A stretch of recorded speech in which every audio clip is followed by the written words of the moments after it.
I'll find a nice Hello. little. Shut up. Hello, Uh, cyberspace. It is I, Terracin, your favorite cyber bitch here. And the title of tonight's stream is Burnside's Bum is Only Mine, and it is. I have a strap on with his fucking name on it.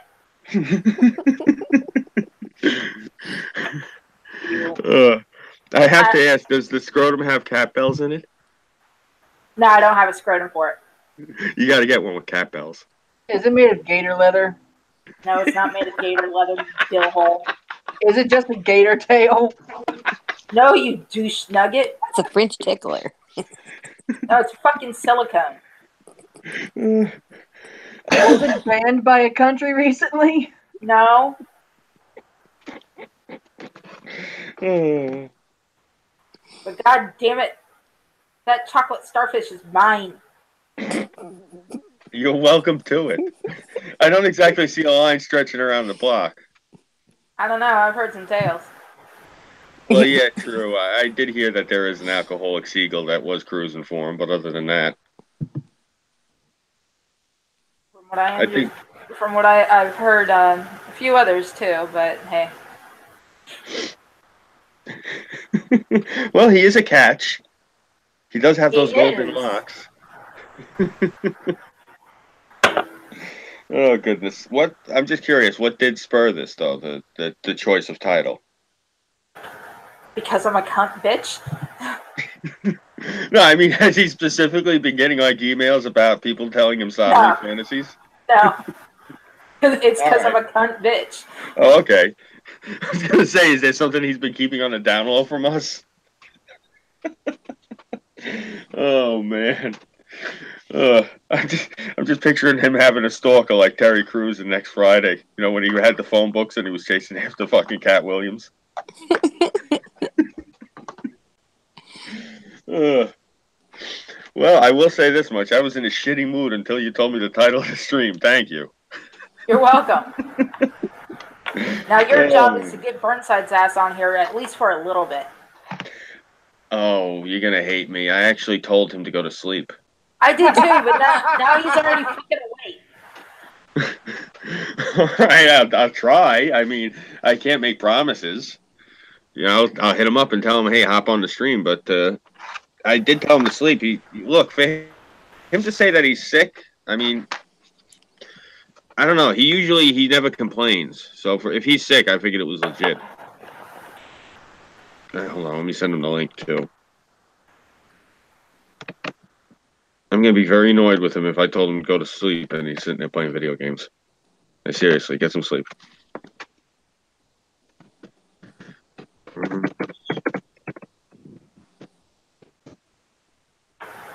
Okay. Here we go, and I sent it to him. Bum Fluff is laughing his ass off. Chocolate starfish.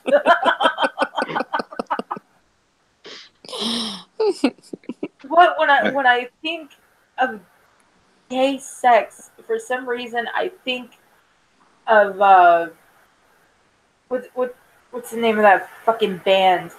A biscuit. Yes. and hot dog water and chocolate starfish. Chocolate starfish and the hot dog flavored water. Yeah. Yeah. That's all I can think about is that the title of that fucking album. Yeah, it's funny because that's a band made up out of 5 Florida men. Yeah, Fred Durst is from Jacksonville, and I forget where the rest of them are. It's funny actually. It's 20 years ago this summer. I seen them at Woodstock, and wow. That was a trippy experience. I can't believe it's going to be 20 years ago. It's insane. I still have it all on VHS. I had my mother tape it. My father was cursing the entire time. Look at him. Look at him. These disgusting pigs. These filthy pig bastards. He's asking my mother. He's like, who organized this? I guarantee you it's a Jew. That's all he kept saying. Oh, that's funny. That's the old man for you. He was a character. But yeah, I think that was actually before that album dropped. That was right when the second album came out, which was let me see. The first album was $3 Bill, y'all, and the second album was, oh God, was it Same as It Ever Was? Was that the name of it? Let's see. I have no clue. I owned both of those albums. I actually got into them. Like, I'll say this much: my favorite part of the entire concert. I was there. I got there actually Thursday and left like Sunday. So I was there for before the concert started and after it finished. Their And, first album was in '97, $3 Bill, y'all. mm-hmm. And then 1999, Significant Other. That's And, its significant other. and then 2000 was Chocolate Starfish and Hot Dog Flavored Water. Significant other just dropped when Woodstock was when I went to Woodstock. So I remember like when they did break stuff. That was, I think, the biggest mosh pit of all time in the Guinness Book of World Records. It was insane. That was just an incredibly insane pit. Damn, they've been out since '95. Mental Aqueducts came out. Well, you have to think about it. I listen to this shit, and I myself am turning 40. Oh, they probably played here in Gainesville. I don't recall them, but they probably played at Backstage, Purple Porpoise, and High Dive. At that point, when they were around Florida and playing local, you were probably either still in high school. Still in high school. Yeah, that's when I listened to them still in high school. Yeah, I was gonna say you guys were either in high school or if you were in college at that point, Tara. You'd strike me as the type you were probably chaining yourself to shit to save the whales. Nope. I'm all for slaughtering animals. Even whales? I have no idea what you guys are talking about. Well, let's see. Whale blubber can be turned into many different things, including lipstick. There you go. And ambergris can be made into perfume. And their hides used to be used instead of rubber trees Actually, for tires. They say that bubblegum is actually made from whale fat. No, it's not. It's made from the gum tree. Yeah. You can also use it for fuel. And lantern oil. I got caught when I was in. Beautiful. I got caught when I was in grade school. This is back in the 80s, so it might have still been true back then. I don't know about now. But Ford Motor Company bought the majority of spermaceti sperm whale oil that was available on the market right when they made it illegal, and they stockpiled it. And what it is I'm pretty sure they only do it with the Mustang, but they still have jars of this. They have drums of this sperm whale oil from like 200 years still sitting there. Apparently, since it's sealed airtight, it's still good. It's not like they're not consuming it, so it doesn't really matter. But what they do is every one of the Ford Shelby Super Cobras that you buy or a GT500, they take the engine and they let it get a soak in sperm whale oil. All right, let's see here. That's a Ford exclusive. No one else does that. The traditional diets of the Inuit and other northern peoples, they eat blubber because of its high energy value and availability. Whale blubber, which tastes like arrowroot biscuits, has similar properties. Whalers rendered it into oils in pots and in vats in factories. It was used to make soap, leather, and cosmetics. Hence, but do y'all not care what we're doing to the environment? Like, we're killing off these animals that were here before we were. No, that's fine. As long as we don't kill them off. As long as they don't go extinct, there's no problem with culling them.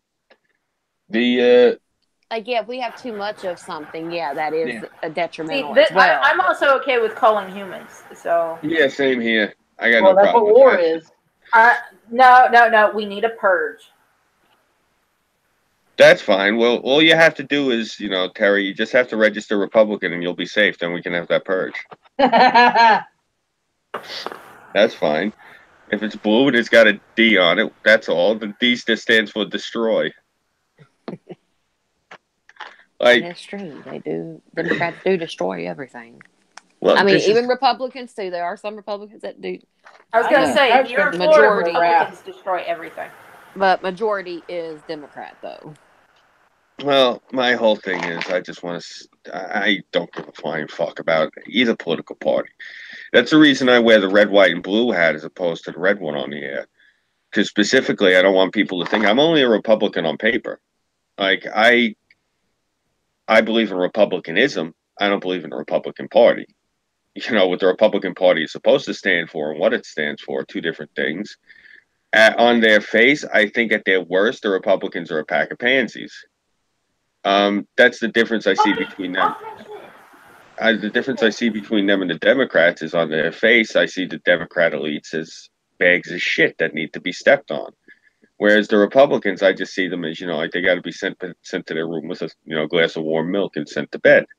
Like seriously, I don't have a respect for either one of the higher ups in the political hierarchies. Not the people like us who are doing the voting, but the actual like people who are involved in the political mishmash. Nah, I don't respect any of them really.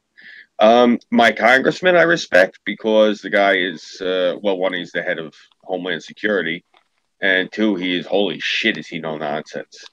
Like the man is a fire and brimstone conservative, and this is the thing. I want somebody like that with their fingers on the button. So that's why I like the man, and that's why I'm glad he's there for that. Like I would not like him in a position like, let's say, doing healthcare. You don't want somebody with like that sort of a hard nosed outlook. Taking care of people who are sick. You regulate that to somebody else. But Okay, do you I'm believe that presidents are elected or presidents are selected, not elected? no, I It's a bit believe of both. I think that this last election proved with Trump that we definitely got the power to elect a man if we actually get out and force and like do what we're supposed to do and vote. And as long as we take away the Democrats' power to give power to vote to non-citizens, they're not going to be able to take over the country. And this is the thing. I want to say this for the record clearly. As an environmentalist for Trump, part of the reason I voted for this man was global initiative. I do not like what the Chinese are doing to the environment in China because it's a big fucking country. It's affecting the rest of the planet, including us. Okay. That's why I voted for him. His agenda was China. Do you know, like I've said it before, that they got like 7 rivers over there. 5 of those rivers, 98 to 99% of the fish species are extinct because of the poison. And they have cancer villages. Whole villages of people dying of cancer because of how toxic the environment is. Oh yeah, I was watching like random videos today on YouTube when I got home, and it was talking about how like places before, like humans had come and like popularized it, and it was like before and then after like 2000 and then 2018, like what we have destroyed. And it's like it was one of the oceans or lakes or something overseas, and it's like it started out really huge, and it's like 3/4 of it, or almost between 3/4 and 90% of it is gone.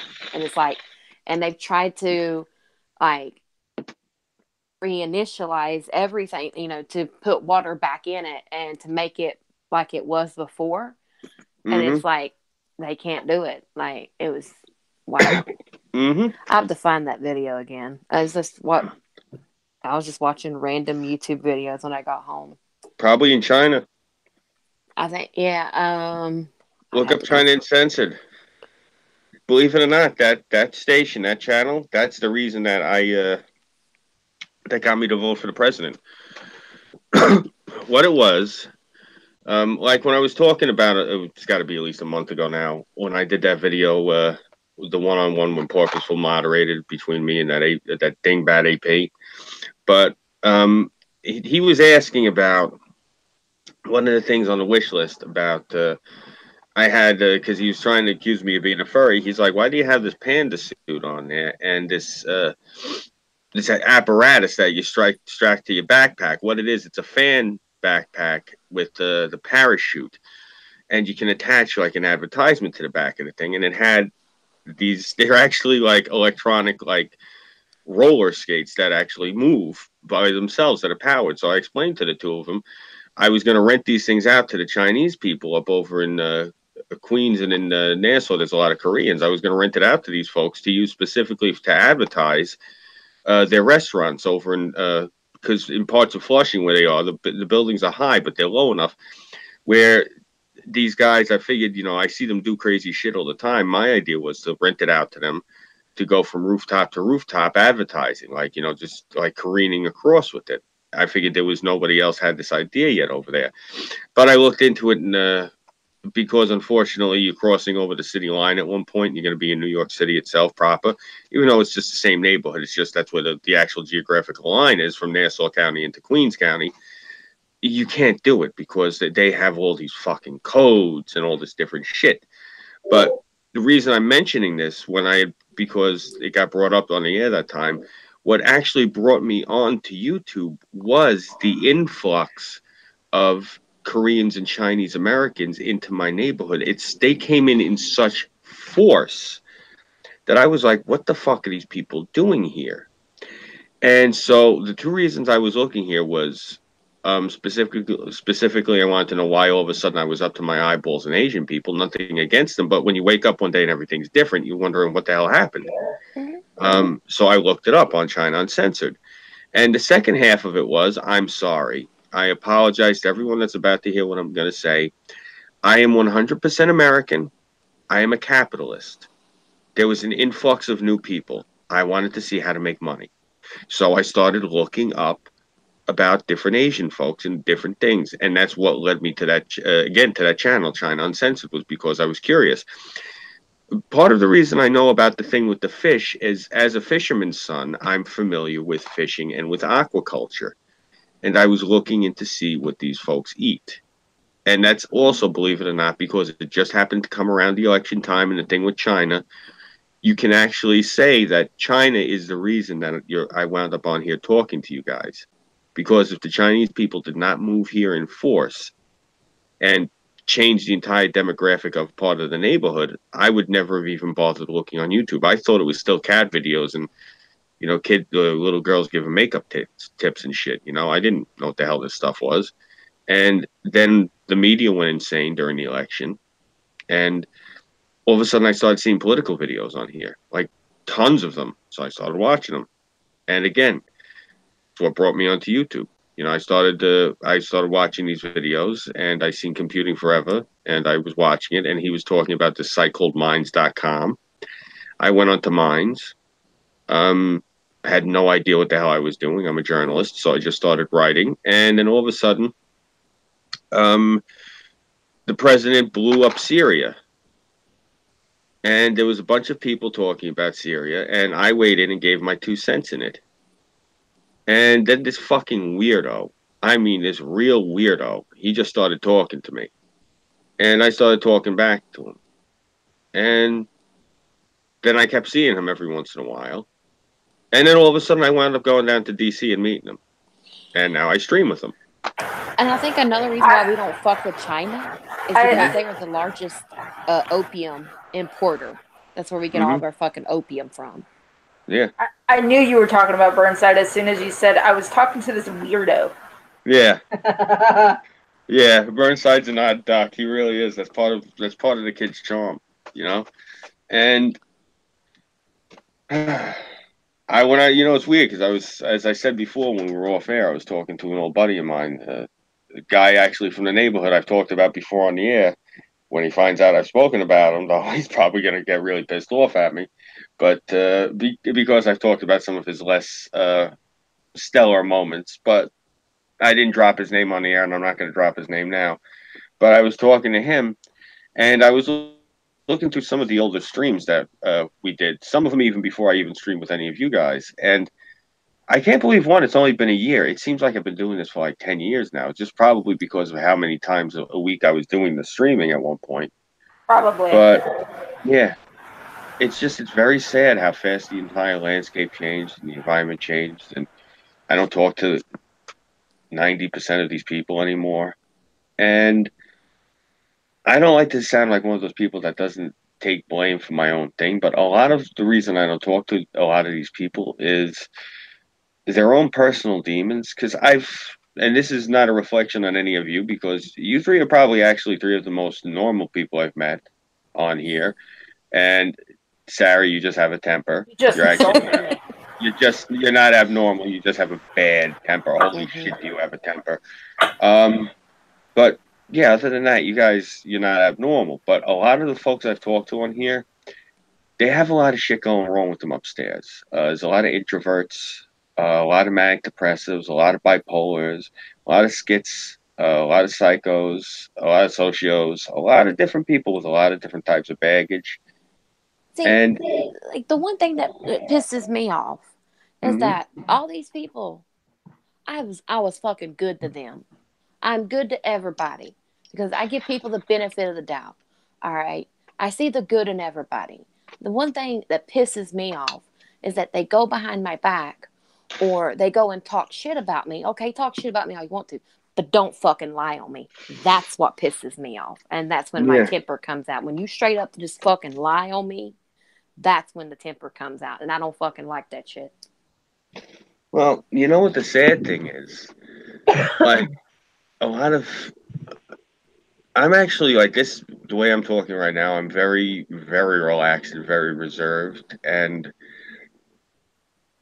I'm just very not very energized right now. But once I get all jazzed up and I got energy and everything, you can ask Tara because she was around me in DC. I'm naturally very loud, bombastic. Oh yeah. So Oh man, first thing in the morning. Hey Burnside, Tara, you want to go get coffee? No, but you can bring me back a cup. Lots of sugar and a little bit of cream. yeah, I'm I'm a morning person too. I'm usually up at about 6 a.m. Come hell or high water, I usually just wake up at around that time. So I was up and dressed every morning before 7, going in there, waking up to get coffee. But you know, I'm usually not as reserved and quiet as I am when I stream. Sometimes, just it's basically because it's late at night and I'm tired. But when we were doing that stream, and everyone's like, "Oh, you're spurging out, you're losing your temper, you're mad, you're this, you're that." A lot of you don't realize when I'm in good spirits and we're having a good time, I'm just as loud. It's just I'm not directing it at anybody, so no one thinks of it as being hostile, so no one notices it. Like this, I'm not gonna lie. There was a few times where I yelled and I raised my voice at people. But that's not me losing my temper. That's just me yelling. It's a New York thing. We're loud. We're loud people. We're known for being loudmouths. And to those that are listening, and whoever has the fucking echo device, get rid of it. You want proof of New Yorkers being loud? Just look at the God Emperor Trump. Yeah, seriously. I adore the man. And before you guys say, "Oh, choose your words wisely," again, look at the God Emperor Trump. Any other president has chosen their words wisely. He, on the other hand, and this is my opinion, opens his mouth and words fall out.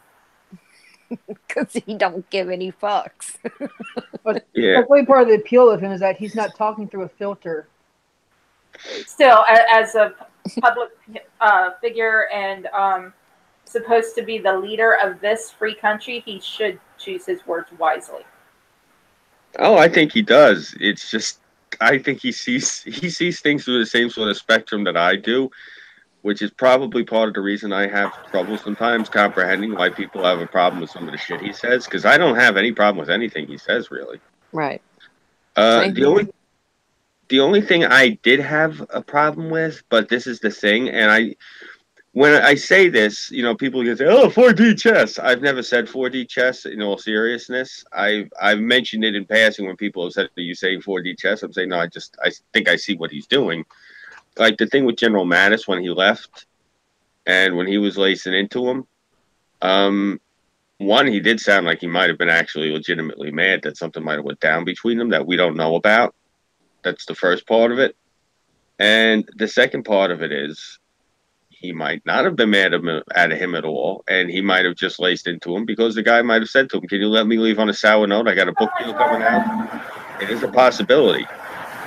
The guy is a businessman, you know, and he has no problem with kayfabe, which is the fake shit in wrestling.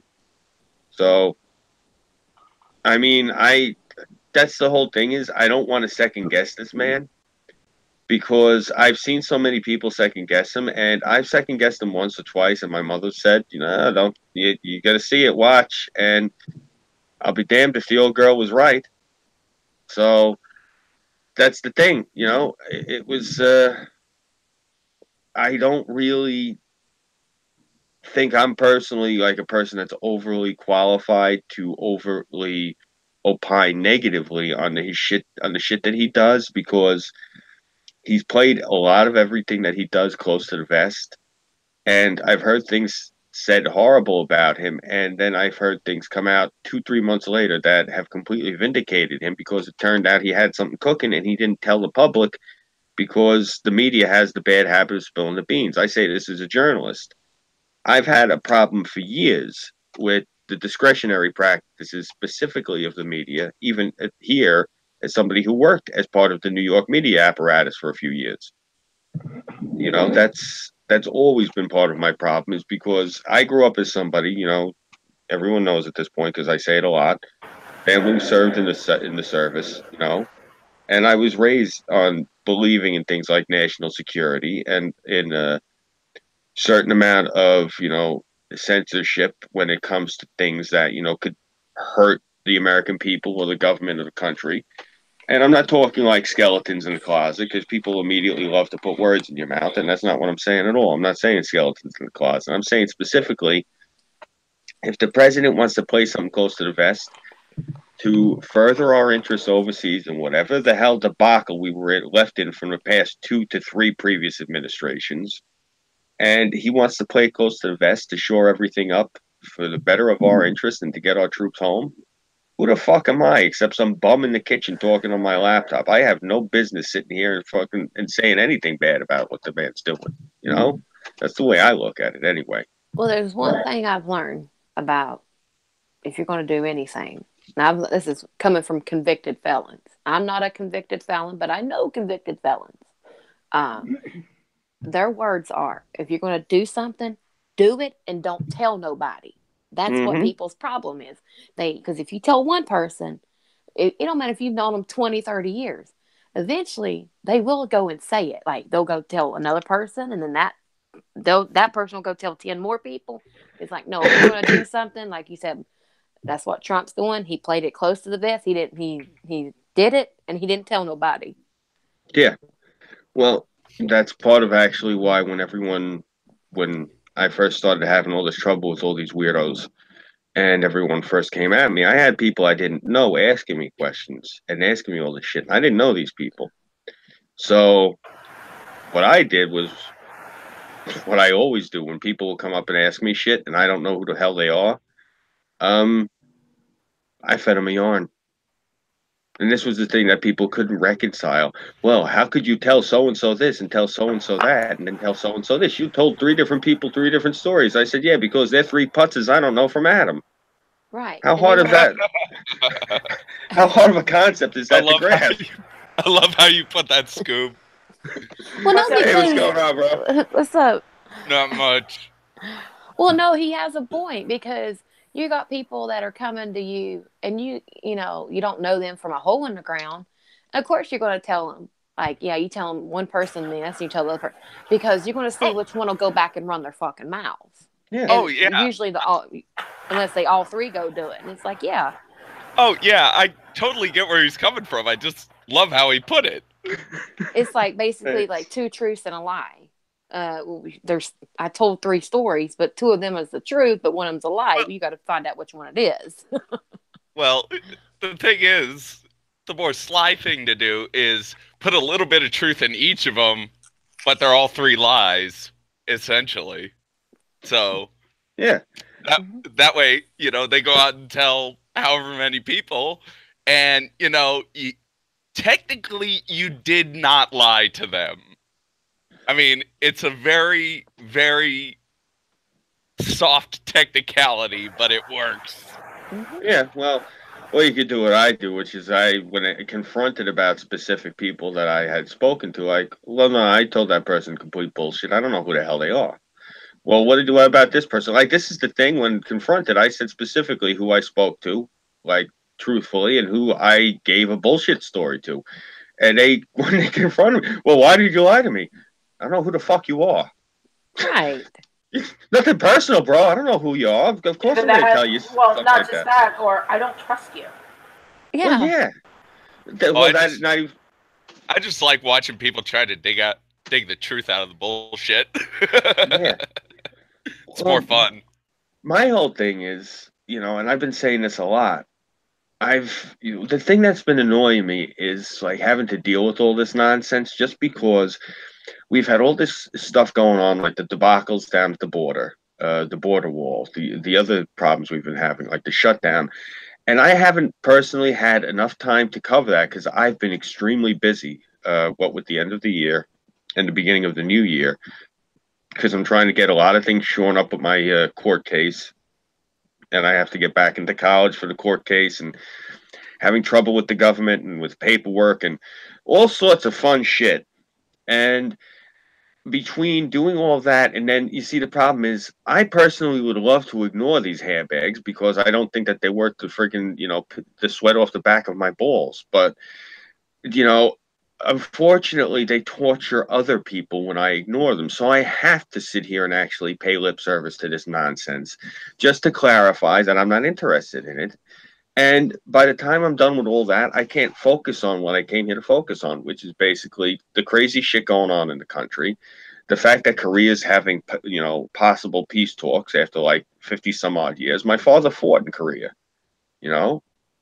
He was a UDT on the USS Valley Forge. I've said that. I'm very proud of that. And this is one of those things I'd like to see come to fruition. And I can't focus on that when I have a bunch of fucking screwballs tormenting everyone that ever just decided to say hi to me publicly. Because I have to address that every 5 minutes. It's a frustrating fucking misery having to sit here and, just deal with this every week because what was it? 3 or 4 months ago, I decided to take an ostrich feather and stick it up a few people's skirts and give it a twirl. And they got their fucking panties all in a knot over it. I'm sorry. Look, let me just say this for the record one more time. When we don't have guests on here that are screaming and yelling like a bunch of baboons, anyone who I fucked with, you notice I fucked with you and then blocked you. It's because I don't like you. I don't want to talk to you. It's the reason I fucked with you to begin with. That's basically the closest thing I could do to taking a shit on your computer. Like you come out, you go to type in, and instead on the keyboard, there's a big steaming pile. I can't actually physically do that. So I did the next best thing. Consider it like that. Oh, well, Scooby, I don't ever want to talk to you again. No shit. This was actually me trying to convey that to you without saying it. I was hoping you could put it together in your heads. But the fact that the most of you folks, what you put together in your head, high enough. Yeah, they put together some whacked out conspiracy. Like, oh, Scooby's sending threats. No, look, I don't sugarcoat and I don't allude. I'm about as subtle as a fucking bull in a china shop. I don't do subtlety when it comes to things like this. I think you're a little less subtle than that. You're more like as subtle as a cannonball. Yeah, I love that people, and they hang this thing on me, and I don't like to, because I got gay friends. I don't like the reason that they use the term gay ops, but apparently this is another permutation of the word gay. Gay is apparently becoming as multi-use as fuck. So that's interesting. But they've hung the title of gay ops. Let me just say this: the fucking hubris. I'm not interested in any of these fucking people. When I say I don't care, I mean when they come on the stream and they're sitting there flapping their fucking lips, and I got to hear them and I got to see their smug faces. Yeah, it pisses me off that I can't punch them. They get under my skin because I consider them weasels. But I don't care beyond that. Once they leave the stream, they can go blow it out their ass until the sun is up. I don't care. But it's one of those things where I get myself all frustrated thinking about this. I feel like I'm dealing with children. That's the best way I can sum it up. I'm dealing with children, and I have to actually sit here now and talk to my fellow adults outside of the people I'm streaming with right now. When I go off and I talk to them in the private messages, and they all tell me the same thing: we can't take the constant bombardment. And that's just such a sad thing to have to sit there and deal with. Is this constant non-stop haranguing by these people who got no lives. Like, get it through your heads, folks. I'm not interested. I'm never going to be interested. I don't care. I don't give a shit. I don't give a shit that really much about my own channel. My thing was this. I wanted to get a camera so I could cover things. I got a basic starter camera now. I can cover things. I just have to get down to the library to upload it. We've had this thing going on outside. It's called winter. I own a bicycle. I really do not feel like freezing my ass off to go down and try to play with all the shit in the library just yet. It's supposed to warm up in the next couple of days. I'm going to go try to do it. What in the fuck is causing the echo? I have no idea. Ain't me. It's not me. Not me. I don't think. Someone's got a fucking echo. I have my headphones in. Same I here. got my headphones Same here. jacked in. Yep. Tara? Good. No, headphones. I have no idea. I always stream with my headphones in. All right. The mystery of the echo. And I'm gonna watch the fucking hangout to figure out who the fuck is doing it. Sounds. Playback. No, not Did you playback. see the link I sent you, Tara? Yes, I saw the link you sent me. But it's like Tara said, you know, they don't care about the truth. And if they did, they wouldn't know the truth if it bit them in the fucking ass. Oh, no, I know that. In the face. Oh, face, ass. Like, that's what Pretty much the pisses same me thing for off. them. They're all about, oh, let's see how much drama we can stir up. Oh, let's see how much we can fucking lie. It's like, and they get in this fucking echo chamber. It's like, do y'all not have a mind of your own? Do you not have a spine? Like, Well, if it, like, a lot of them are scared, like, if they speak out against the big YouTuber or whatever, whoever they follow, they'll get blacklisted. And it's like, why do you care so much? I know. It's just a guy with a lot of subscribers. It's like, so fucking what? Get my cigar out of your mouth. There are billions of other people in the world. Like, they're just human. We're all human. Like, we all do the same thing. Speak for yourself. Well, you know, my thing, I honestly, other than the fact that they've been running their mouths and saying stupid shit, I mean, I feel like I got the obligation to, like, backhand them when I see them, a bunch of these people for the shit that they said. But that's about as far as it goes. I mean, when I talk to people and they tell me they're scared that you're going to come for them, and I'm like, the fuck am I, the Grim Reaper? Come for them. You know, and that's the other thing. And they're like, well, because they said this, that, and the third. I'm like, when did you say this? Oh, I said this on so-and-so's stream. I don't watch these fucking streams. Apparently, you're the boogeyman. Well, yeah. Well, Scooby, I got He is the told, fearful Babadook. I got told earlier this week that I'm a threat. How am I a threat? Like, really? You're breathing, Queen. That's how you're a threat. You're breathing. You know, I hate saying this. What all of you are dealing with when you're dealing with these folks, and I say this to them with not one modicum of jealousy in my voice. You are dealing with people who have never had to obviously want to know anything when it comes to comfort. You're dealing with people who have apparently boring lives, and God bless them for that. God bless them that they're secure enough in their lives. Now, I'm not talking financially. I'm not calling them all rich people, because I know, you know, some of them do look like they got, you know, a nice setup going on, so they probably got a little bit of bread to spread.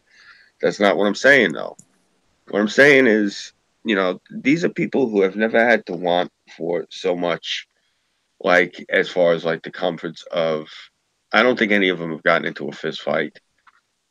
the ones who have dated, they probably married their high school sweetheart. I've noticed the pattern with these people. They're all Joe haircut and Jane haircut. You know, they don't they don't have particularly extraordinary lives. Now that doesn't mean you have to be fucking Laura Croft. I'm saying like, you know, it's this is their life. And that's what, yeah, you know, when you come to grips with that, that's the other thing too, is I don't want to feed into that because I feel bad for him. And to me, that's the same as like, you know, if I see a junkie and he's got his hand out, you don't sit there and give him a knot and say, hey, here you go to town. You know, that would be bad. And I see it the same way with these people. Like when I was talking to Trippy and he starts talking to me about how I'm this and I'm that and I'm this and I'm that. And I go, what? And he says, we have a clip from you where you said you're Jewish. And I'm like, when the fuck did I say I'm Jewish? And that's when I realized I was talking about a week or two before about how they had changed the Christmas tree to a holiday tree. And this woman pulled over. I think it was at my grade school when I was a kid. And this woman pulled over and she comes in and she's yelling at them. What the hell do you think you're doing? You know, that's the Christmas tree. Where's the angel and where's the crutch where baby Jesus is kept? And they said to her, well, it's a holiday tree, you know, because the Christmas tree isn't inclusive and this, that, and the thing. And she goes to them, she says, uh-huh, that's great. I'm Jewish. You have the menorah, you have to have a Christmas tree. It has to be equal representation. You can't do that. Put the baby Jesus back and put the angel back on top of the tree. And he took the sound clip of when I was saying that she said, I'm Jewish. And that's what he used. And that's what he was talking about when he said, I have a sound clip of where you're telling everyone you're Jewish. This is what he came at me with. And when you could go back and look at the clip. It's the stream you did at the end of the year, Tara. And I realized when he said that to me, it didn't occur to me at first when he said it on the air because I was hot-headed that all these people were just showing up and they had, you know, they're showing up with beef because in my mind I haven't done anything to anybody, so I'm annoyed that they're there to begin with.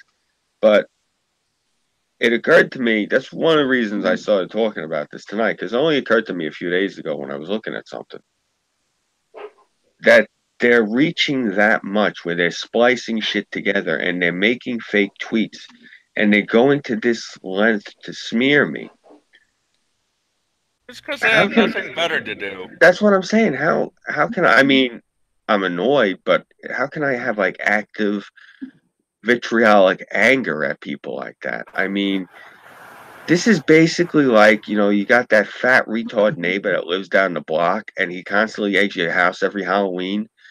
You're going to really go beat the shit out the fat retard? No, you're going to take your hose, you're going to take your broom, you're going to get the fuck on with life after you clean up your house. It's the same thing. This is the equivalent of having a bunch of fucking fat helmet-wearing retards come and fucking throw eggs at my house. And it's really nothing more elegant than that. And that's the thing I'm saying. Like, to everyone who I've streamed with, who I'm not streaming with anymore, because these morons are doing this to you, you have bicycle helmet-wearing retards throwing eggs at your house and nothing more. I'm not saying this because I'm desperate for you to stream with me. I'm saying to you, think about what you're capitulating to. Think about that. You're bending a knee to a bunch of who wear helmets and huck eggs. Do you really want to go through life saying I capitulated to a fucking moron? I sure as shit don't. You know, that's basically where I was going with all this was, you know, I've made it a point, I'm trying to, and there was maybe one person I did fuck with, I couldn't resist though, but I haven't fucked with anybody other than that one person since the last stream we did. Like I had said, I'm not going to fuck with these people, just specifically, and I hadn't fucked with any of them since around Thanksgiving. And that was the last time, and that was the only time I mass fucked with all of these folks. You know, it was just because I was pissed off they ruined my summer, so I wanted to ruin their Thanksgiving. I didn't realize it was going to bleed over the way it did. But at this point, excuse me, I'm losing my voice. At this point, I'm not as mad as I was, you know, at first, because the more shit they do, the more I realize they a lot of them are really stupid, and the ones who aren't stupid have a lot of social problems. You can't really be hateful towards something like that. You can only be annoyed. Like I said, the retards come to egg the house. You get the hose and the broom. You clean up the house. If they come back to egg the house, you just turn the hose on them. That's all. Anyone comes at you, yeah. Anyone comes at you and they say that, you know what, if you stream with Scooby, you got a problem. This, that, and the third. Challenge them to, if you really challenge them to a stream. Like, yeah, come on, and tell me publicly what the problem is. And look, this is the thing, and I've said this before. Anything that these people produce, and I can honestly say I did not say that, I did not type that. I can prove because I have the evidence here. I can take the original streams and show people when I said things, and I can take whatever the conversation was and show it to people. And that's what I've been saying since day one when all this shit started. But people have been cherry picking shit and trying to put together a smear job. And the thing is this, I'm only saying this now because in the next coming month or two, I am going to be extraordinarily busy. I cannot play with the retards anymore. I really can't. It would be nice to. And I'm not trying to leave everyone on this streaming group right now hanging. That these morons are still going to probably try to fuck with all of you because they're still haranguing other people I know.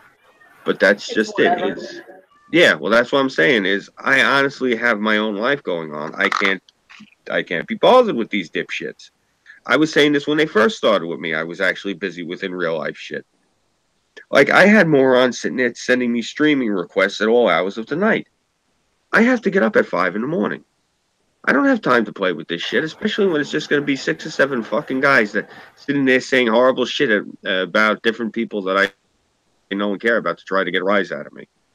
Like, this is the thing. I did not come on here for drama. That's not what I'm interested in. I came on here to talk about the country that I love and to meet people that either live here or are from other countries to get their input. You know, I'm very America centric, and this drama shit is very Scooby centric.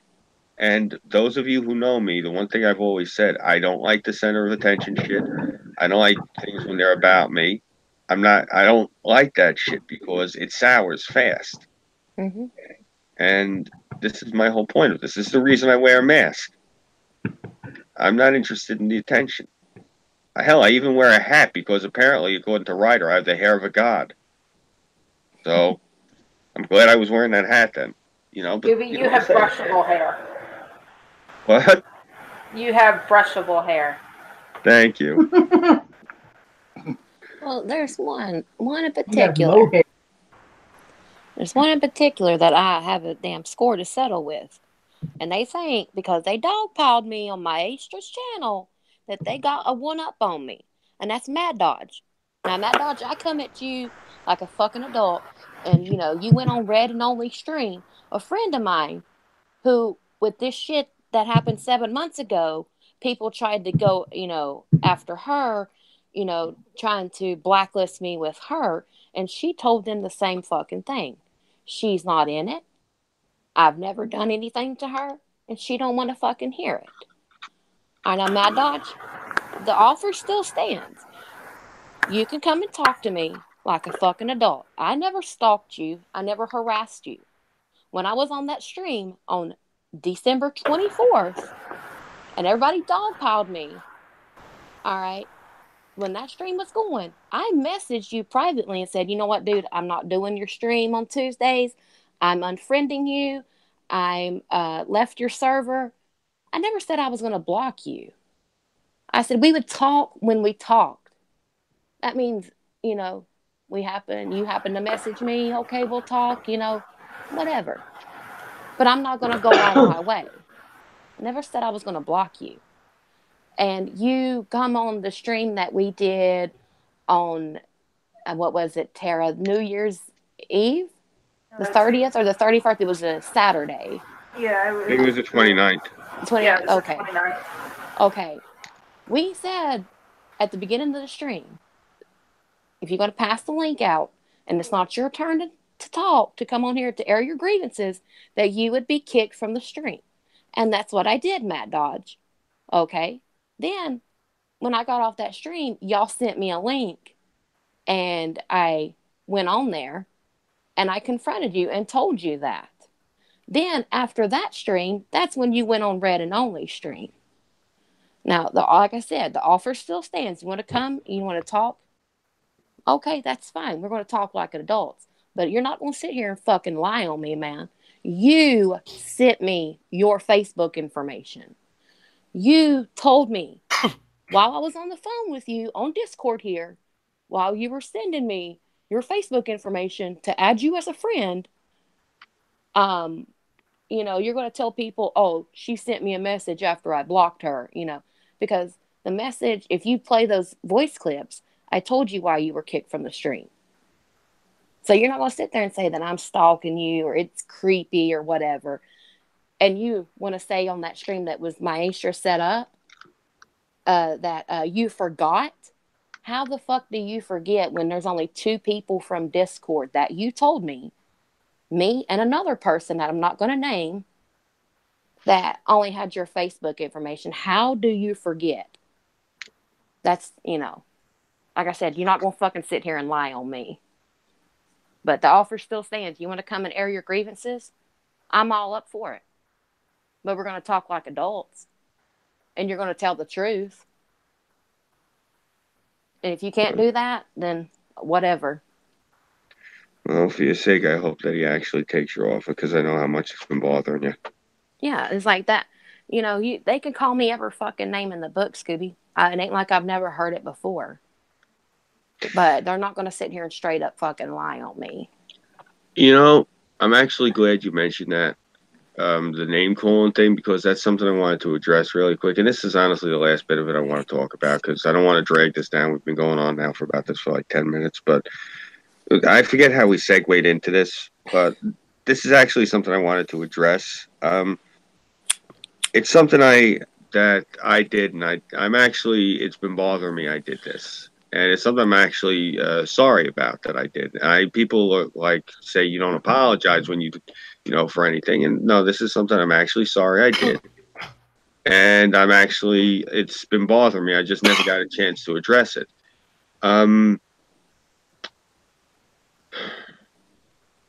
All right, I'll just say it. You've all, well, not all of you, but a few of you have stated in the past that you think I'm kind of easy on the eyes. And I've gotten that from not just a few of you on this stream here, but a lot of people I've been talking to. I only mention this because, you see, when I first got in around Thanksgiving, when I first I had found out that AP was quote unquote very thirsty when he was talking to Weibo. His desperation was flopping all over the floor like a dying fish. I got a little bit giddy with it, and I had mentioned to him that he looked like he belonged on the side of a church in Paris. I said specifically he looked like he belonged inside of a Paris cathedral, leering at the passers-by below. The fact that you've all told me, like I said in previous times, that you think I'm attractive, it doesn't make it any better that I went after him for his looks, is my point. It makes me feel like a real bully. Like, here I am, this quote-unquote good-looking person, and I went after this person who, in my opinion, look, I think the guy's a little bit goofy looking. He's not exactly easy to look at, in my opinion. And that's something you shouldn't go after somebody about, is my point. You shouldn't go after them for their looks, their appearance. It's nothing that they can control. And specifically the fact that apparently I'm a lot luckier than him in the looks department, that doesn't help the fact. It makes it even worse that I went after him. And that's something I'm honestly ashamed of. It's something you don't do, is you don't go after somebody for their looks. It's low and it's childish. And I try to be better than that. And I'm sorry I wasn't better than that. And I honestly do feel bad that I went after him for just how he looks.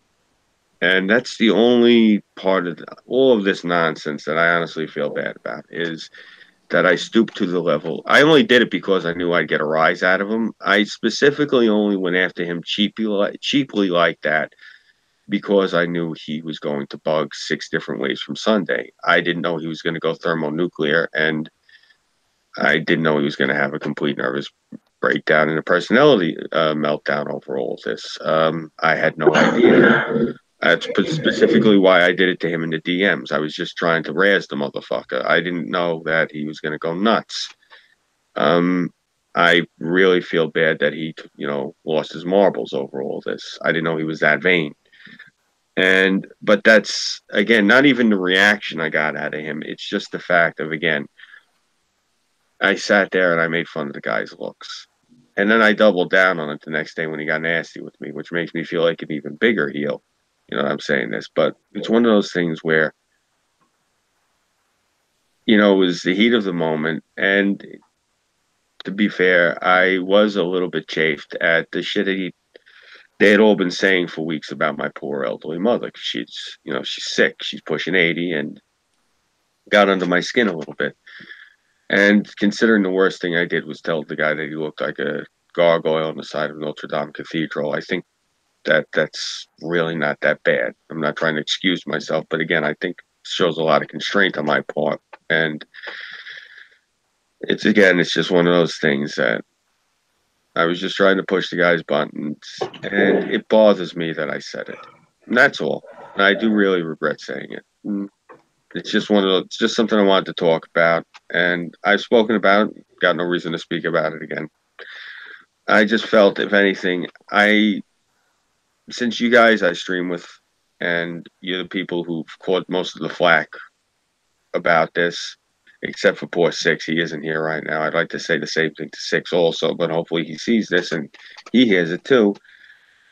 I feel bad because that was the one thing, in my opinion, a lot of things I don't want to call them missteps on my part. It was misjudging of certain people, and those I do think are missteps, that I judge people wrongly on here. I trusted certain people I shouldn't have trusted, and they screwed me over. But the one thing that I did that I feel I was wrong about was, you don't ever make fun of a person's appearance. And I did that. And I'm guilty of that. And I'm very sorry for that. I think we're all guilty of that. I think we've all went after somebody's looks. And, No, I don't do that. That's my whole point. Yeah, no, Sarah, you have to understand. When I was going out for Eagle Scout, I used to teach religious instruction to, children who were deformed. So I don't make fun of people's looks ever. And it really bothered me that I did that.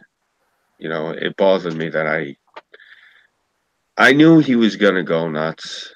It doesn't excuse it. That I said what I said to him about his looks. I could have went a different route. I didn't have to go after his looks. And it's actually not anything specifically because it's him per se. It's just because I did it. It could have been anybody. I said to them, about their looks. I'll get on to people about their looks because I'm friendly with them. I tell, Kelt all the time he's adorable because he is. He looks like a big plush, koala. And then you got Burnside. I swear to God, Tara, does he really have an Xavier Roberts tattoo on his ass cheek? Because he looks like a grown-up Cabbage Patch Kid. No, he does not. No, I'm just saying, I'll get on people I care about and like that, I'll tell them things like that. But, I don't. Harrison handprint permanently tattooed there. But you know what I mean? I don't like people making fun of people's looks. Well, you don't do that, This is the one thing that I want to tell people, and all these little dumb fucks listening. Just because you don't find me attractive, or Tara, or whoever, whatever, just because you don't find us attractive, doesn't mean nobody else does.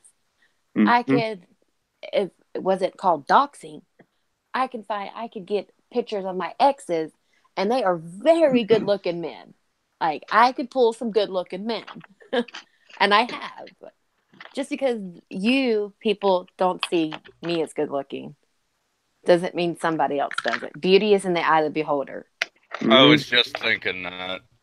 Yeah, and that's another thing is, that's part of the reason I was upset is because I did something superficial like that. That's the thing. Me personally, I part of the reason I wear the mask is I don't, it's not about what I look like. I'm here to talk to people. I use the mask because like, there's sometimes like when I'm talking to people, I can't just use the avatar. I have to use pantomime, to show like I can't tell you the fish story and show you how big the fish is with using the avatar. I'm not that descriptive, so I have to talk to you, and I don't want people to see my face, so I wear the mask. Part of that is I do have, the low self-esteem. I've been very honest about that in the past. Um, the fact that some of these people are going to go after me now with the low self, whatever. I can't stop them. I can't control them. I don't know why they're going to do it. Like you said, they have no lives. I understand that, but it's just one of those things. Like I've said it before. I have a lot of problems. Um, I have to exactly get it figured out. I'm pretty sure I'm suffering from PTSD. I don't know to what extent. I think it stems, I've said before, I think it stems as far back as when I watched 9/11 happen, because I saw the towers fall from Gilgo Beach, and I was there with all the firefighters' wives when they were becoming widows. They watched their husbands die from, the docks. And I remember hearing them all start wailing. And a couple of them started grabbing onto me, like because I was just standing there, and like just like crushing me in their grip because like I was a telephone pole and they needed to hold on to me to stand up.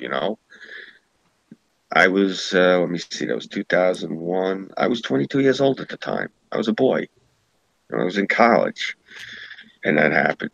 And there's been a lot of other things since then. And I could sit here and rattle them all off, but again, I don't want to press everybody. But I just stated it as I think that might be the point where it started, where I could say I was suffering from PTSD. I mean, it could go as far back as to when I got shot in the head, or maybe a few months after that when I got my head kicked in by a bunch of Latin gangbangers. You know, I've had it rough, and I've said that before, and that's another reason. Like I said, I wear the mask because it's not about me. Well, there's You know. one thing I can vouch Mhm. for. I've seen you without the hockey mask, and you are a very attractive man.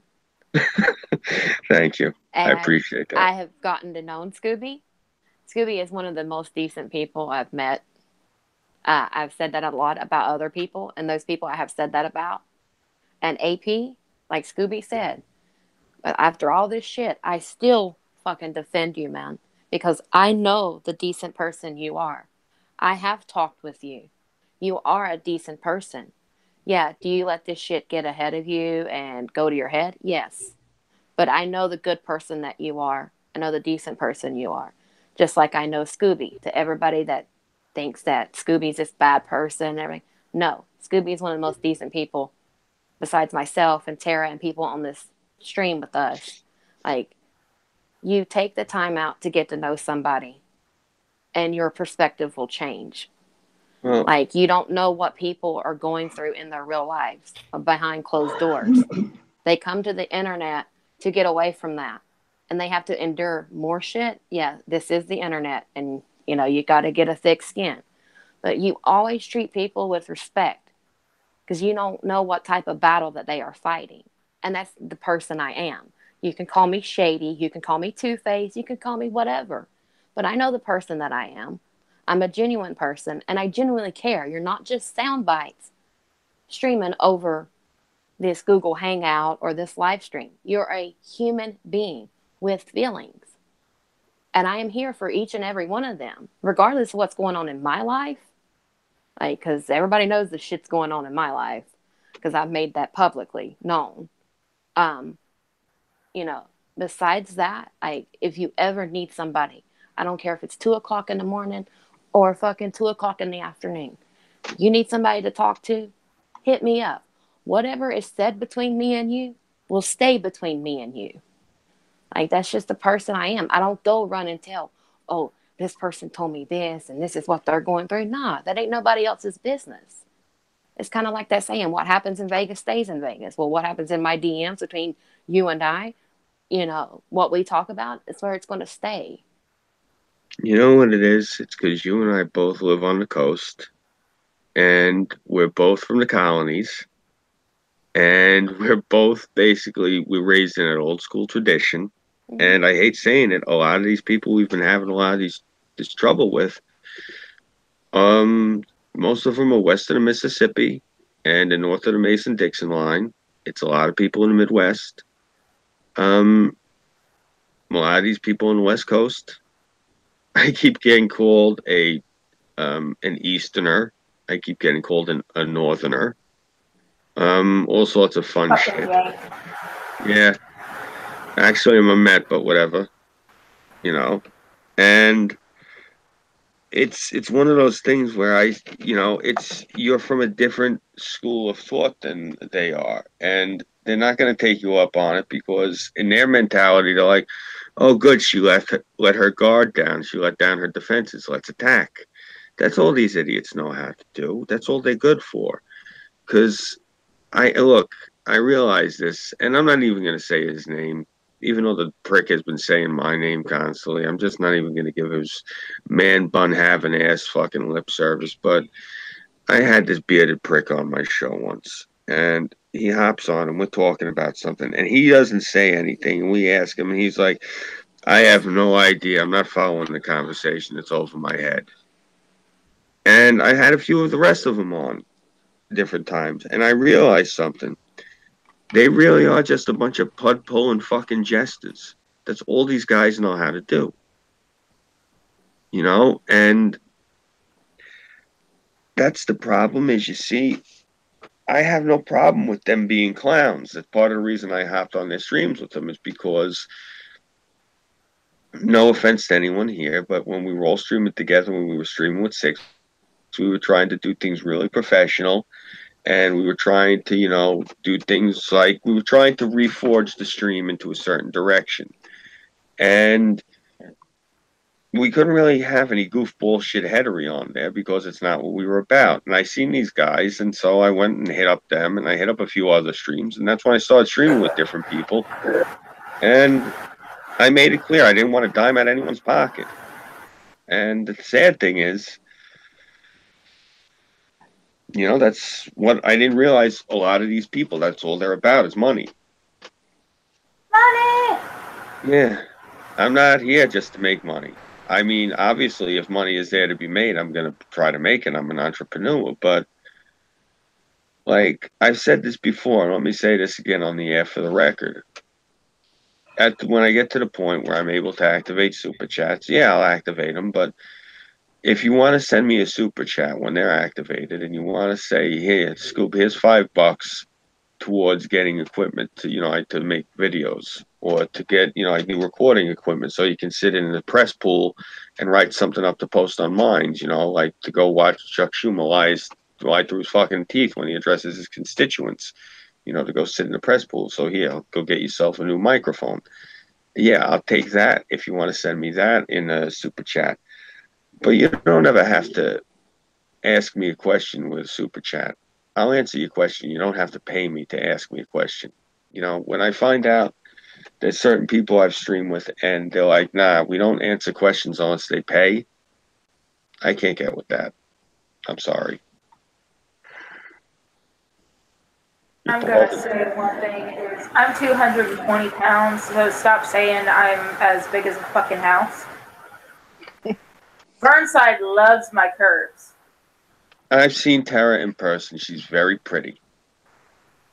I don't like the fact that I have to hear these morons and these mongoloids sit there and shake their fucking teeth into the microphone about what they think, because this is the thing. They don't know you. They never met you in person. I have. I'm not saying what's funny is at least 3 of them have tried to get in my fucking panties. And I think at least 2 of those 3 people have tried to get into my underwear. So same here. Well, it's so fine when it's off retards. Yeah. Well, that's the thing. I don't want to name names, but a few of these guys, and I'm not saying that like, in the platonic, non-sexual way. No, I mean actual, like, swinging dicks. A couple of guys actually that I've had problems with, have either hit on me, flirted with me, or I found out afterwards, wanted to fuck you. Yeah. So it's been a really surreal year or so that this has been going on over here. I mean, on the upside, again, nothing against anyone here. It makes me wonder about if I ever should have shown my face because caused me a lot of problems apparently. But I had started off when I was saying all this about how I was, and I do mean it, I was uh, remorseful, and I do regret making fun of the dick bags looks just to goose them. It was a cheap shot. I'm not mortified. It's not like anyone's going to find me swinging from a hemp rope off of an oak tree or anything like that. I'm just saying it's something that I should have been above, and I stooped to a level I shouldn't have stooped to, and it bothered me. That's all. That's all. As somebody who has for years been against bullying, and for years has been, against judging people on their appearance, judging by their character. Um, I understand, I was doing it just to get a rise out of this fucking guy, but at the same time, it was something I wouldn't normally do, and it's been bothering me for a while. And just since we had the opportunity, since what I forget what you had said, Sarah, that started me on saying this, but I had seen the opportunity, so I left on it. Yeah. And I just want to also reiterate to these people. I'm 5'7", 220 to 230. Yeah, I need to lose some weight. Yeah, did I have the gastric bypass when I was 14? I sure the fuck did. Because from the time I was 6, 7 years old up till I was 14, I was very, very sick as a kid. Hold on just a sec. Mm-hmm. Well, Tara's seen me, so she can tell you I'm not lying. I'm 6'2", 230 pounds. I originally, when I was younger, I was powerlifting and weightlifting in general, trying to get myself as strong as I could because I wanted to go out for the world's strongest man competition. And then this guy comes out, and his name is Magnus Samuelson. And I think that this guy was about 7'6" or 7'8", and he was like 475 pounds. And they show him he's doing this thing where he's standing on a pedestal, and it's these two ramps, and on each ramp, they're on like a 45-degree angle, and they're two four-door compact sedans, and he's holding them by chains. And that was the competition, was you had to stand there and see how long he could stand there and hold the two cars as the fulcrum, keeping them both from sliding down the ramps. And were these like lunchbox on wheels compact sedans? No, these were both brand new Volvos. Oh God. This guy was a house. His calf muscle was the size of like a Thanksgiving turkey. This man is the reason that I stopped trying to go out for the world's strongest man competition. There was no way on earth I'm going to beat fucking Thor. I figured it out the minute I seen him, But I went out for that, and afterwards I was still weightlifting, but I wasn't trying to get as huge. So, eventually I lost a lot of, not a lot of muscle mass, a lot of the extra bulky size. Or I'm gonna sound like a real nerd here, but during the Cell Saga, the way like DBZ characters were getting like too bulked up, there was a point where I was like too big, and so I stopped training like for that much muscle mass, and so I was still strong as an ox, but I lost a lot of that mass, and I've always been a bigger guy, and I was always a weightlifter, and not a bodybuilder. I say that there's a difference. Bodybuilders look fantastic when they take their clothes off. I never really had that problem. I was never burdened with that. But yeah, it's where was I going with this? I was mentioning about because Sarah was talking about how she looked. Yeah. Sorry. Yes, my mother came in, so I had to mute. But yeah, I was very sick as a kid. Yeah. I missed 3 to 4 months of elementary school. So I was very sick as a kid from the time I was about 6, 7 years old up till I was 14. And I'm Mm-hmm. still sick as an adult. But everybody want to come at me, send me messages at 5 o'clock in the morning, my time, and 2 o'clock their time on the West Coast saying, oh, something about this is how does it feel knowing that this is what you look like? Like, that is not what I look like whatsoever. Am I a big girl? Yeah, I am. And I did have the gastric bypass to save my life. Yes, I was pushing 500 pounds. But I've had every fucking test done besides the male test. I've had nuclear medicine. I have radioactive dye. I've had fucking over 200 CT scans, over 200 MRIs because I've been very sick.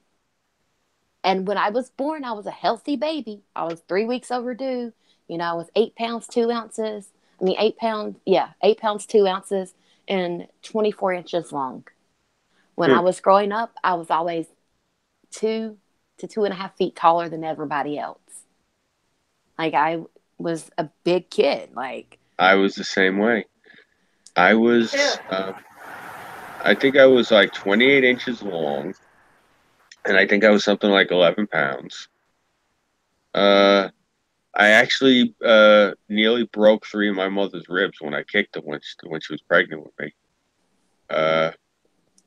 When I was 12, I stopped growing taller. I hit 6'2" when I was 12, or maybe I'm not 12. I think I was maybe 13 or 14. I think whenever I started ninth grade, I'd already stopped growing taller. So no, it probably was junior high. I topped off at 6'2". So yeah, I stopped growing taller, and then I started getting wider. And so by the time I think I was in 11th grade, I was 291 pounds, but I was putting up the most I ever got up in one shot on when I was benching. I think it was maybe 485 I put up on the bench. So, but I usually didn't go that high. I usually kept it. I would pyramid. I'd start off at 4 1/4 and work my way down to I think about maybe 350, 375, something like that. But my God, it feels like a different person. It was so long ago. I couldn't even. I haven't lifted weights in so long, but when I tell you, I was one of those people. Like when I was working at the restaurant, when I was still weightlifting, I was working in the kitchen as a cook. One of the El Salvadorian guys in the kitchen, he was trying to push one of the extra refrigerators back. And I was taking out the trash, and I walked past, and I seen him struggling. He went to lean up against it to move it, and I moved him out of the way, and I just grabbed the thing and moved it across the room for him. And like it was nothing. I literally just picked the thing up and carried it across the room. Like, okay, sure. It was a smaller fridge. It was one of those ones that was only like 5 foot tall. So I picked the thing up by the sides and moved it. Only.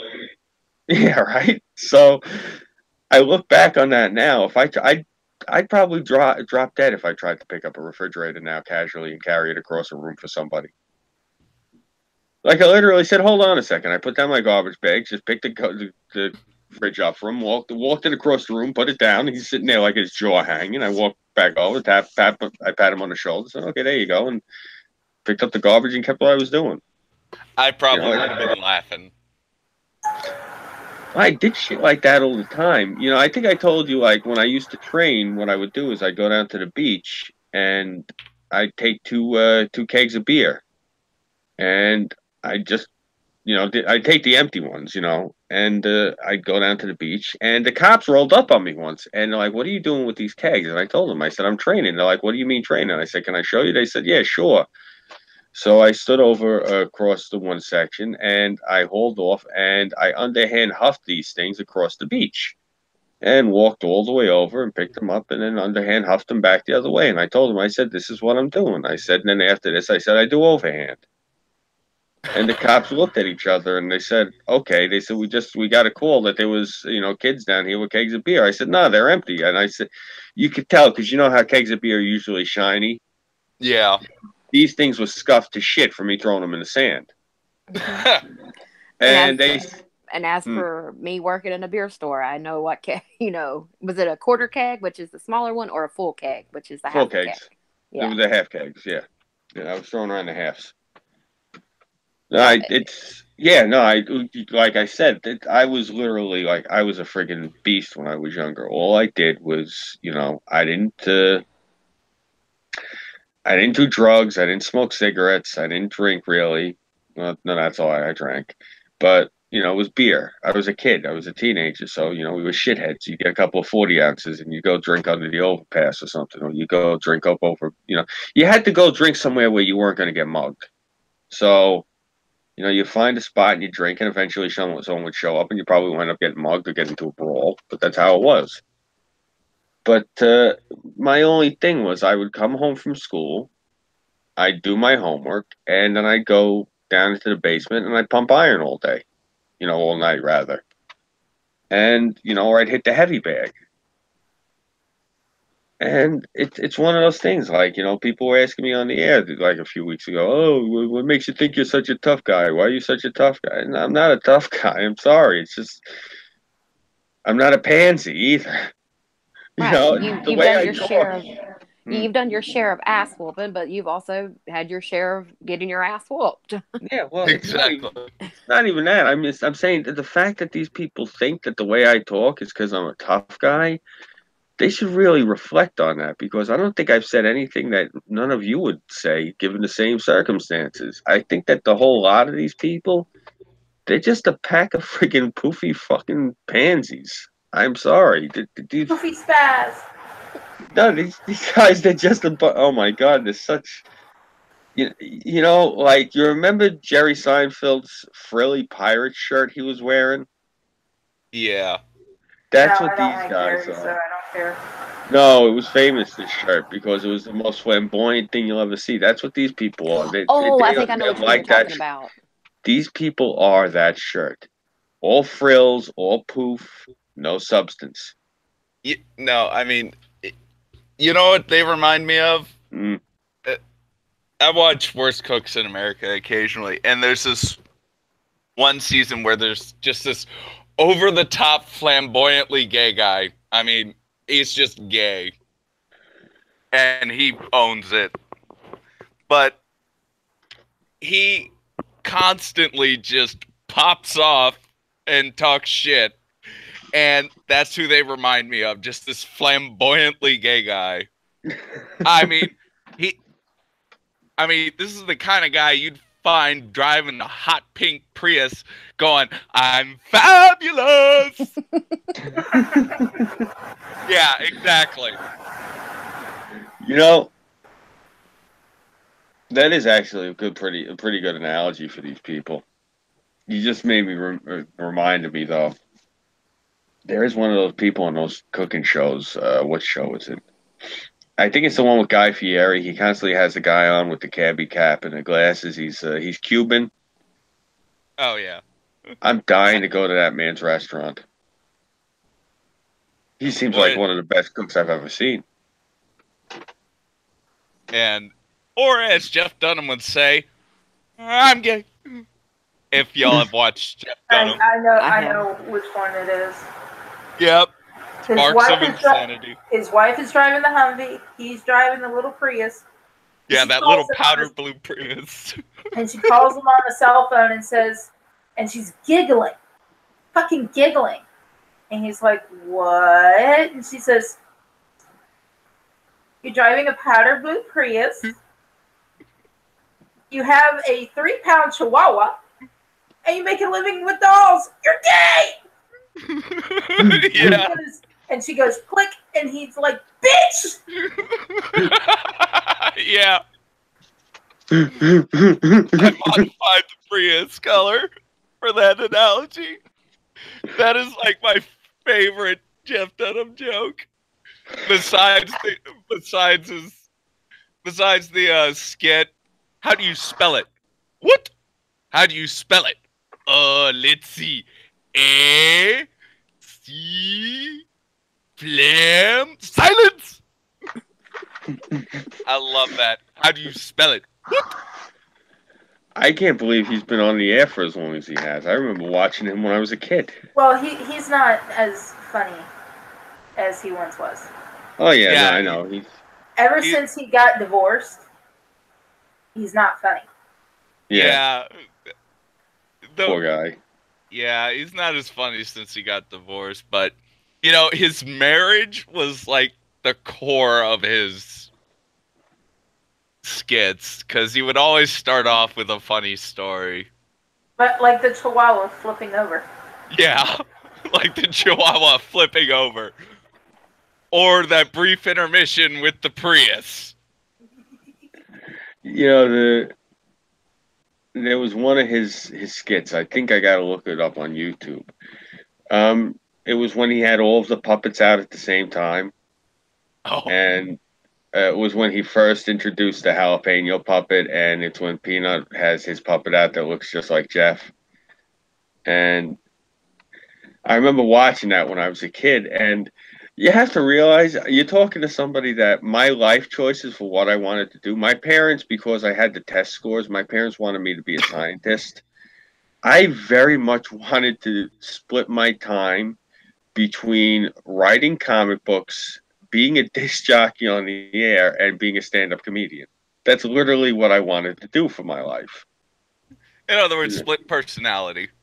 Well, not even. That was just because, like, I wound up working for the newspaper and working on the radio, so I was going to actually... Scoop, I'm being an asshole. I'm screwing with you. All right. Well, I'm saying, like, because I wound up actually working in the newspaper business just because one of my favorite comic book writers of all time, Denny O'Neil, the guy who invented Ra's al Ghul and coined the name Optimus Prime, he's one of my favorite writers, and he actually went into comic books because the newspaper business was drying up at the time due to the competition with cable news and everything else. So he went into comics. So that's actually the reason I got into newspapers and journalism, was to segue into comic books from it, like Denny O'Neil did. And I still prefer my paper newspaper. Yeah. Yes, kill the trees. Yeah. Kill the trees, but I still like my paper newspaper because it comes with the comics section. Yeah. Well, I also like paper books. I don't like the electronic books. Yeah, I hate electronic. I hate those ebooks. It's like, because, you know, I tried my friend's Kindle once, and I kept accidentally swiping. And it's like, I never do this with paper books, so I finally just handed it back and dug out the book that I was reading on the fucking Kindle. I'm like, you know what? Fuck it. I'm just gonna go find the page I was on. I mean, there's a few books I've read ebook form, and that's just because I was too fucking cheap to go out and buy the books. But personally, I won't buy them. Well, I mean, Barnes and Nobles is like, you know, a 10-minute bike ride away from me. We don't have one anymore. So, I mean, it's like, ride 10 minutes on a bike and get a paper book, or go on the internet and be lazy. I'm going to do the bike ride because I like paper books. Mm-hmm. You know, when you mentioned bike ride, you reminded me something happened today. I went to go pick up the handicap pass, so I, use it for when I go to park. I normally don't use the thing. I park in like a normal person's spot, but if there is no parking and I'm just running in and out, I will use the pass because I am crippled in the one leg and I can use it if I want to. So I went to get the thing, and it's the new design for the handicapped person, where they're, they got their hands on the wheels and they're making the wheelchair move fast. And so the girl hands it Silver to me, bullet.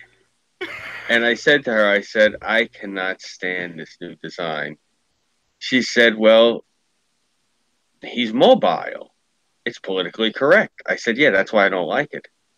I said, what do you see when you look at this picture? And my wife's giving me the glare, like she's like, please don't do it. So she goes, well, I see somebody in a wheelchair. I said, yeah. I said, now, the guy in the wheelchair, I said, there's a few things you could take from the scenario. I said, because he's in the wheelchair, the bus didn't notice him, and he's chasing the bus. I said,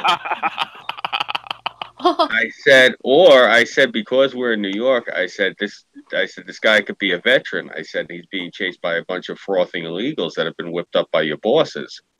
I said, or The I bus said is chasing him. I said also, because this is New York, I said this guy in a wheelchair could actually be an illegal himself. I said, and he could be chasing somebody. I said, so that's what I take away from this. And we leave. My wife's like, you're such an asshole. I'm like, well, I like the original handicap design because the way it looked to me was the person sitting in the chair is stoic. Even though they're in this wheelchair, they're still sitting up with their head up high, facing forward. It's, to me, it's, like this defining thing of, like, yeah, I'm in the wheelchair, so what?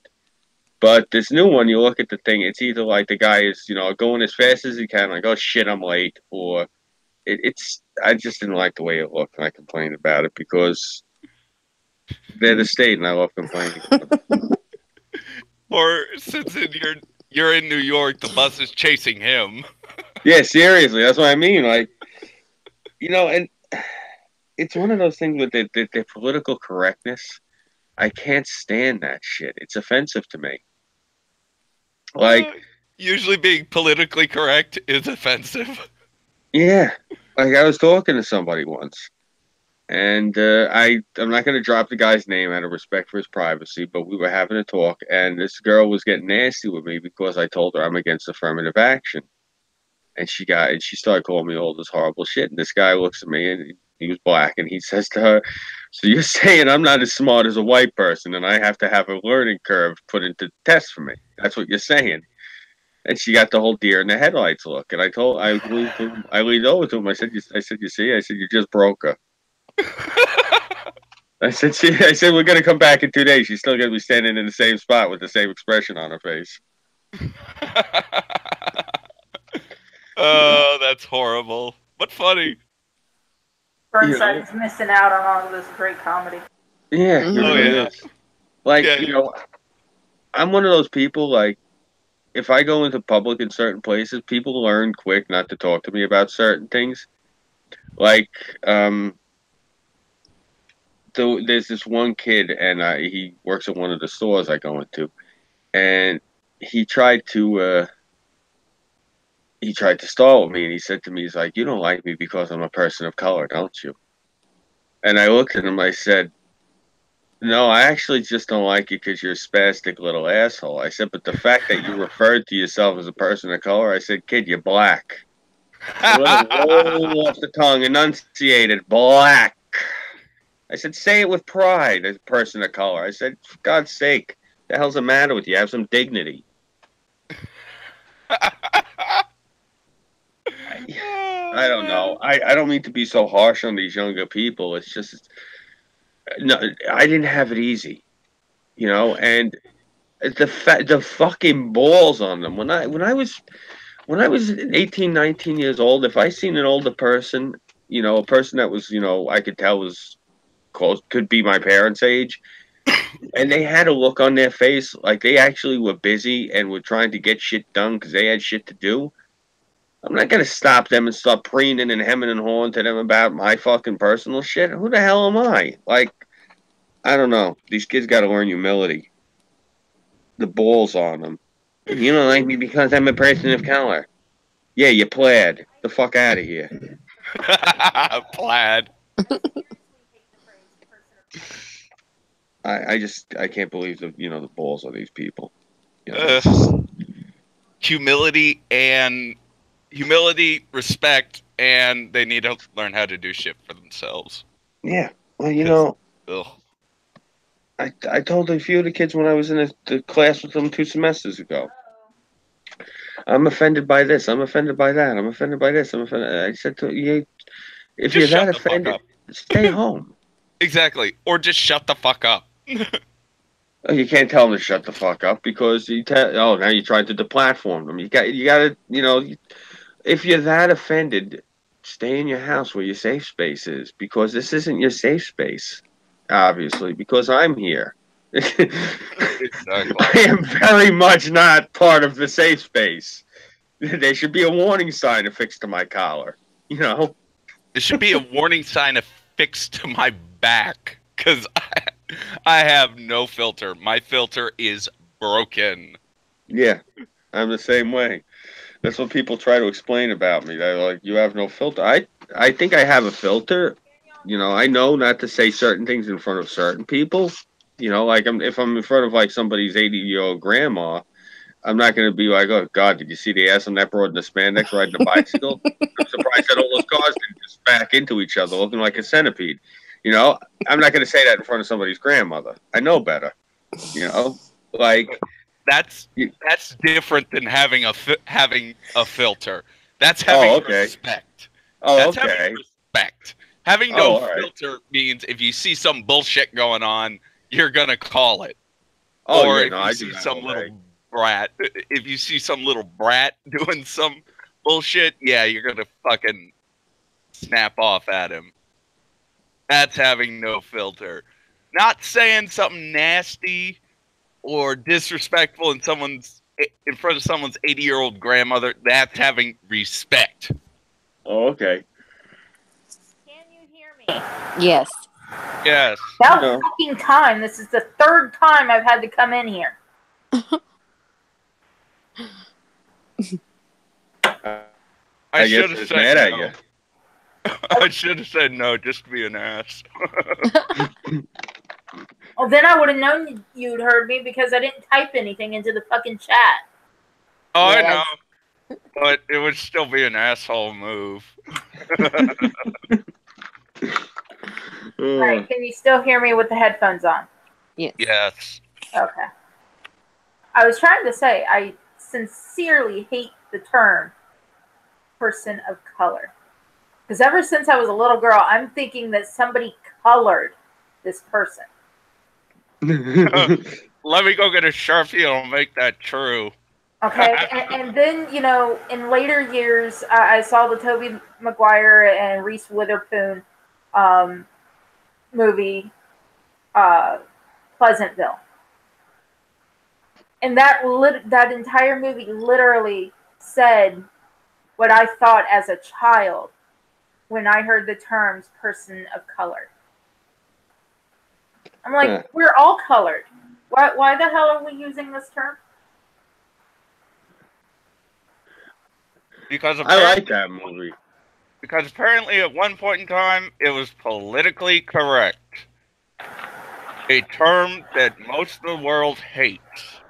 Another politically correct term that I abhor is African American. No. You're American. You're a Black American. Mm-hmm. You were born here. Your parents were probably born here. You have no connection anymore to Africa. Your own ancestors' people sold them to the white man. Yeah, exactly. You got fucked by your own people. And you guys want to hear a funny story? Mm-hmm. My friend Gaia, we met working at this telemarketing firm. And we're outside on our cigarette break. And we're just sitting there talking, and this girl comes out, a black girl, comes out ranting and raving. This guy on the phone just called me a nigger. And she goes, I am an African American. And Gaia looks at me and goes, give me a second. Walks over there and goes, you are not African American. You are a Black American. She goes, I am African American. My mother's from Zimbabwe. My father's from Florida. I'm African American. She goes, do you want to see my dual citizenship card? Nice. And this girl's just sitting there with her jaw open. She goes, "So stop saying that term because it's offensive to me." Because the girl was ranting and raving, saying using the N word was offensive to her. And she goes, "And if I hear you say it again, I'm going to tell the supervisors." And the girl just starts bawling, crying. And I'm over on my end of the bench, just fucking cackling. You're cruel. Oh, we all are. Nah, I'm not. That's the thing. I try to be a decent person. That's why it's kind of ironic that they have me labeled as like some sort of devil, because I tried to do nice by a lot of these people, and that's the thing is, like, I don't like, you know, there was a Simpsons magazine when I was a kid, and there was a pullout in it, and it showed the layout of the classroom according to Bart Simpson. And it showed the back row of the students, and it said the way he had it labeled, morons in the back row that think that they're invisible. And it really sums up what these people are like. I mean, the stupid shit that they've done and come at me with and talk to me about. And, like, I don't like saying things like this and sounding like I'm a judgmental prick. I just don't. It's just, I have no other way to reconcile it except the behavior I've seen them do is the same behavior I've seen of like introverts and, you know, people who never, like, who have no contact with people.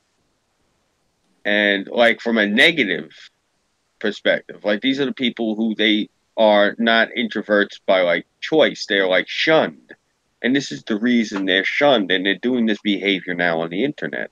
Oh, they're a forced incel. Got it. Yes, that's it.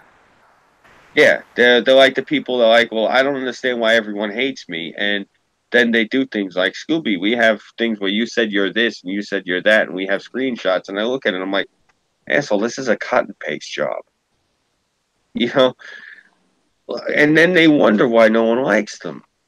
Like, my thing is, I don't want everyone to like me. I just don't try to make people dislike me. It's really not that hard of a concept. And these people like go out of their way to do shit, and then they act appalled when people dislike them. Mm-hmm.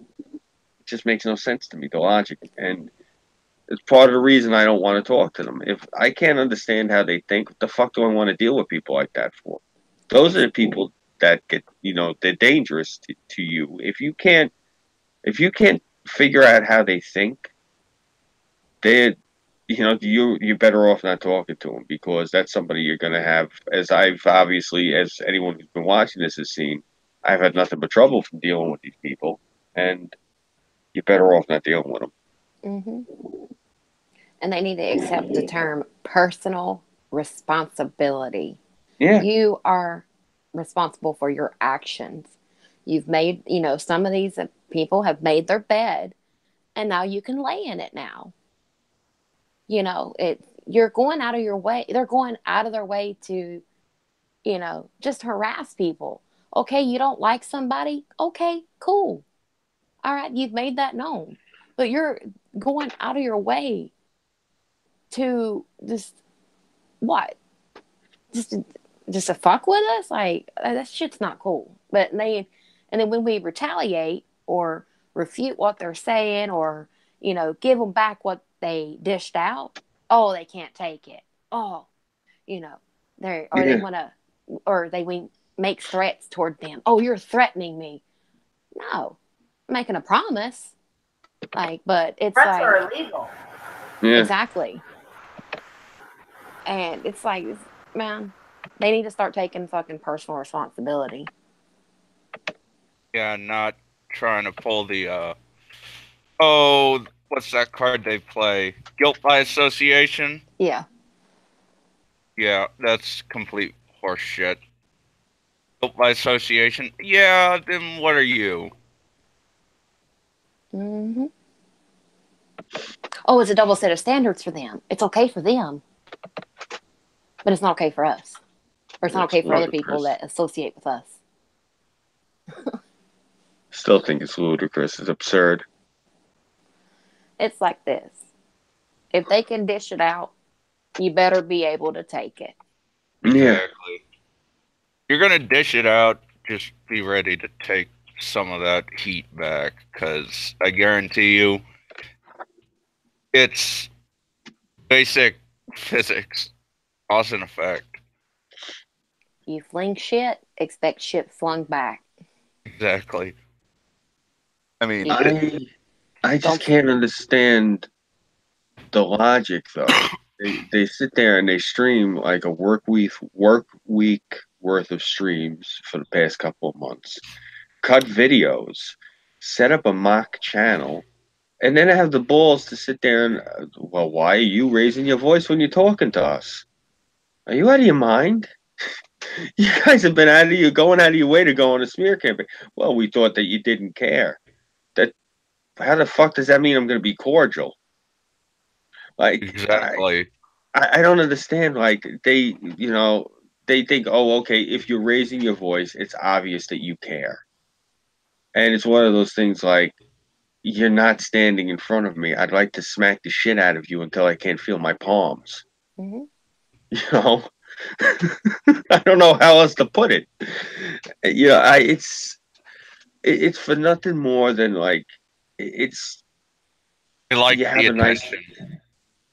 yeah, and they like the attention. And the thing of it is, it's like you have a moron in your neighborhood who keeps trying to break into the garage and steal your car.